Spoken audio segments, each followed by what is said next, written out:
Billionaire Bill Ackman went on CNBC and gave a very, very good defense of Trump, his advisors, and his economy as well. And the anchors there got very, very defensive about it. Let's talk about team for a moment, because it's not really Trump versus Harris. It's the Trump team versus the Harris team, right? So what have we seen? So Trump's picked J.D. Vance as his vice president. I'm afraid of mispronouncing him. No, it's just... Kamala has picked Walz. Walz is a self-described knucklehead, right? I can't imagine a world in which this guy is president of the United States. And you have to look at the vice president as a potential president of the United States. So that's, right. If I line them up, you've got a guy who grew up in a very, very challenged environment, addiction, family, rural America, makes his way to Yale, armed forces. Now he's, venture capitalist, senator, extremely articulate, obviously highly intelligent. So you compare and contrast. You have Elon Musk, who's probably one of the most consequential, certainly consequential business leaders 100%. In the world. It's proven he can take on 12 things at the same time and Mark Cuban and change the world. Okay, who's going to take? He's put himself out here in this election. And first, the only one talking about government efficiency, right? And Trump's all in. By the way, RFK, okay? Right. RFK is a highly intelligent, capable person, and he's focused on a couple of issues that mean a lot to me. Number one, the food industrial complex, what's happened to the health of Americans over the last couple of decades. He's going to focus on that. I think that is a critically important issue. I think examining the 73-shot regime that we give our kids it's worth doing. You've spent your whole career talking about truth, honestly. Yes. You go out there publicly talking about companies that you think are lying. Sure. And I just want to know what you think when you see, for example, former President Trump publicly say on the record that he forced Deere to not move to Mexico. And then the company has to come out with a statement that says that that's false, fundamentally false. He puts on Twitter or on social... on his social media platform that Jamie Dimon is endorsing him. And then J.P. Morgan has to come out publicly and say, that's not true. Actually, that's not what happened. What happened was Jamie said some positive things about Trump. Someone posted on Twitter that Jamie's endorsing him, and Trump, in effect, retweeted. Let me ask you this, though. But as somebody who cares about truth, use the Deere example, because that's as black and white as they come. So look, what do you think of that? I think there are probably many examples of Trump convincing and/or threatening a company that if they open up a factory in Mexico, that he's going to, tariff their goods or whatever, and maybe confuse the company. Okay, but he certainly has used that kind of technique. But let me hold on. Go ahead. I want to make my own arguments here. You can. You get to do it all day. I get to do it now. There's lies on both sides. It's like unbelievable. In her Twitter account. And lie from them. Vice President Harris put stuff out about Trump that are absolutely completely false. Like, so for example, he's going to sign a federal abortion ban. Okay, Trump's not going to sign a federal abortion ban. He's in bold letters, capital letters. He said it publicly. He's posted it. Otherwise, I can give you multiple examples. Just take a look at her Twitter feed, her X feed. It's a series of lies about President Trump.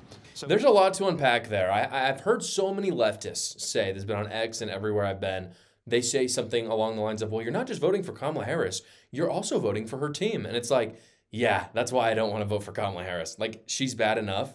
But when you look at Tim Walz and all of the career politicians behind her, it's that versus RFK Jr., Elon Musk, and J.D. Vance. I'll take those guys any day of the week. So Bill Ackman continues then by talking about all the great policies that those guys will do as opposed to Democrats. And I'm talking about things like government efficiency. He talks about growing the economy, fighting big food. And what did the CNBC anchor say? This is the truly crazy thing. The CNBC anchors, their response to that is, yeah, but Trump lies. Here's a random thing. It has nothing to really do with what they're talking about. It's just Orange Man lies. That's the narrative every time. And the host, of course, on that lie that they talked about gets fact checked, but that's not really what's important here. What's important is that this is how the Democrat elites are. It's the reason why I personally think that Democrats are just going to get slaughtered this election, because you have Americans that care about food. They care about the vaccines that they're getting. And when I say food, by the way, I mean like the quality of food that they're eating. I mean, the price of food is a whole other story, of course. They care about medical care, vaccines. They care about the price of gas, the government's encroachment on their lives. That's just what typical people think. They're not thinking in crazy political terms. But what's the first thing that the Democrat media brings up? Oh, but Trump said that one thing on Truth Social. That is their response to, everyday American problems, is that Trump had the bad tweets. And that's where we're at. And Bill Ackman does a really great job of saying, hey, look, Kamala Harris lies literally about everything. So who cares? It doesn't even matter. Like, even if Kamala Harris is a liar, it doesn't matter. There's nothing new about lying in politics. Everyone does it. Even Donald Trump. I mean, I'm voting for Donald Trump, but I'm not going to come out here and say Donald Trump doesn't ever exaggerate or even outright lie at times. Do I think Kamala Harris lies a lot more? You betcha. But Donald Trump isn't immune from lying. Of course not. But here's the thing. No one cares. I just don't care anymore. It's about the policies that you want. At least it should be. If you like open borders, government encroachment, abortion, and foreign wars, you can vote for Kamala Harris. Like really honestly, if abortion is your number one problem, for instance, and you're just out there like, I need to be able to, abort the baby in the womb. That is just me.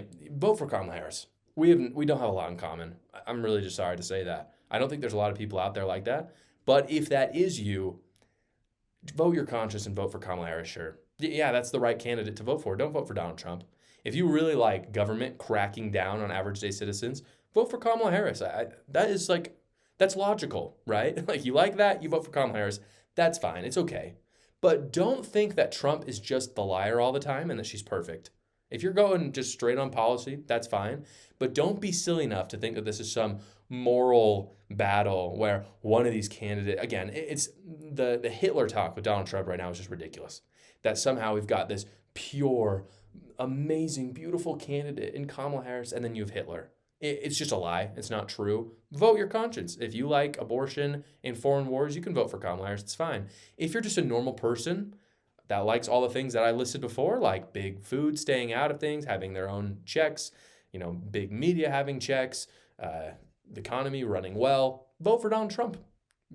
Seriously. What do you have to lose? Vote for someone who actually supports your policy. Let's stop talking about, oh, but he lies. Yeah, everyone lies. Big whoop. It's politics. She's not the amazing candidate that you say. Just vote on policy. Guys, I'm excited to talk about a new partner on this show, Caliber. You guys know that I'm very, very passionate about men's health, and that is why I partnered with Caliber. Unfortunately, today, men are not settling for their best when it comes to condoms. Settling for that generic brand with the one-size-fits-all label does not inspire confidence. It doesn't create a very good experience, and it may not offer the protection that you want with Caliber. They have 6 different sizes to choose from, and they make it easy to start with a Find Your Size sampler. For a limited time for my viewers, I have the link in the description below. You will get a $25 gift card with a first-time purchase, and they have a money-back guarantee, so there's absolutely no risk to you. Don't settle for mediocre contraception that doesn't even fit. Caliber is 5 times tested. This is my favorite thing about them. For maximum comfort and skin sensitivity, join the thousands of customers who are improving their sexual fitness with Caliber. Simply go to the link in the description below and get your Find Your Size sampler today.